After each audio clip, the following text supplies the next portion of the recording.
I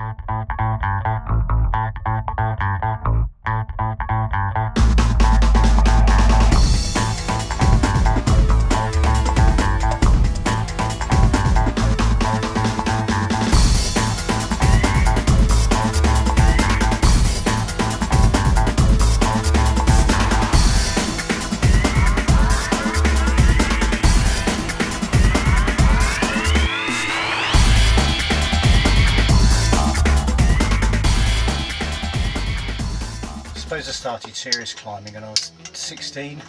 I got a chance to go on outward bound training. I had to be picked by the school to do it. I'd always done some climbing, but never anything proper. And what, 40 years ago you didn't have climbing walls and things like that. So climbing was, you know, something quite obscure around this area because there's nowhere really to climb. I've hill walked ever since I was probably 7 or 8, mainly with my dad. So there's always been that interest in being outdoors, and I love the freedom. I did my mountain rescue training when I was 16 and a half, and part of that was learning to climb. And I was told I got a bit of a gift for it as well. I find it exhilarating, a little bit scary sometimes, but not so scary it's paralysed you. Some climbs you do, the climb itself's horrible. And you get into the top and you're just relieved and you think, why am I doing this? So when you're climbing well, and you do moves that you think you could never possibly do, that feels really, really good. The carabiners we used weren't aluminium, they were steel, and they weren't terribly good. The ropes we had, we'd just gone out from the old hemp and manila ropes, which snapped if you fell on them. I never did a big fall.